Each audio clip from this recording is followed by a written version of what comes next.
What's up? Welcome back to the Roughhandspodcast. I'm your host, Chuck. Now, today we have a special one for you.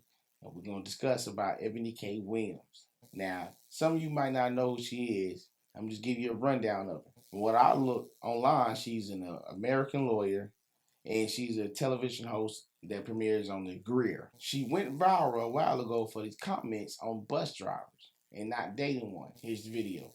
Yanla, to how women need to,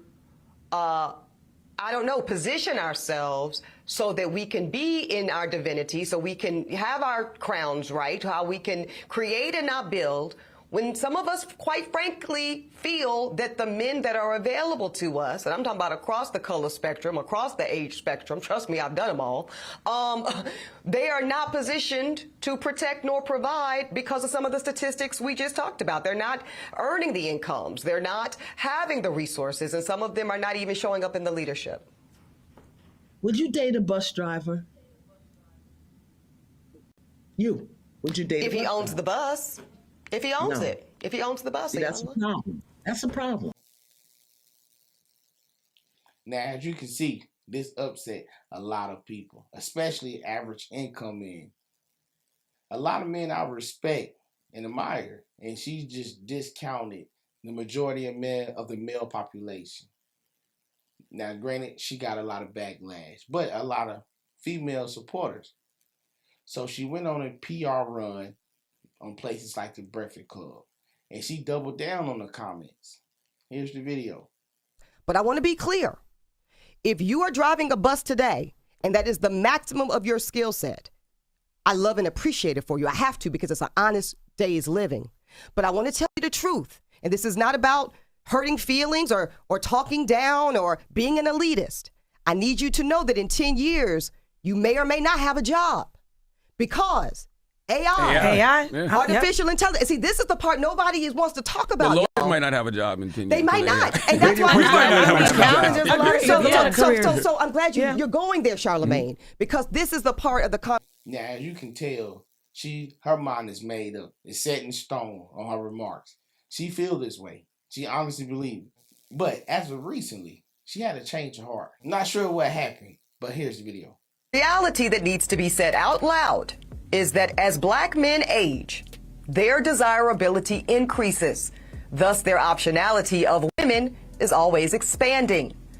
And the exact opposite is true for black women.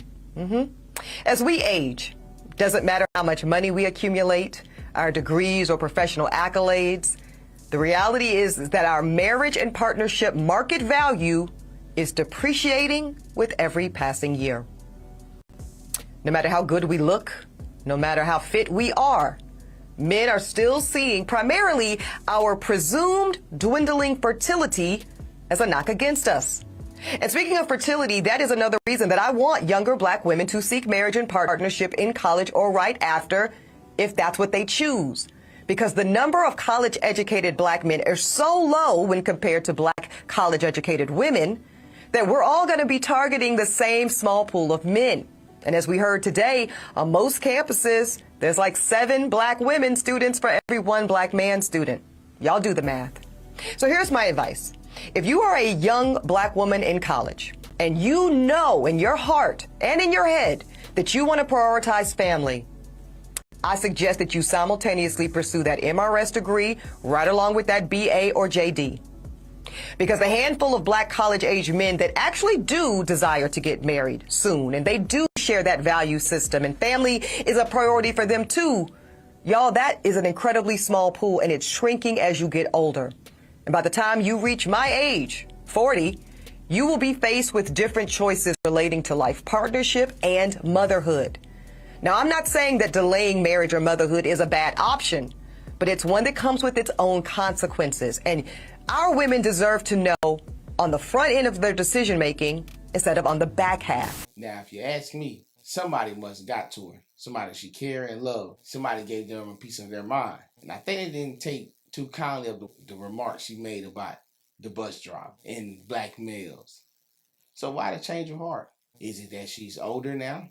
The dating pool is harder? Or is it because making comments like that doesn't attract males? It's not a good look. Do you think it's affecting her in the dating market? Possibly. Who knows? Hopefully, she understands the comments she made in the past and look forward and move on. Hopefully, y'all enjoyed the show today. Please like and subscribe, and I'll see you next time.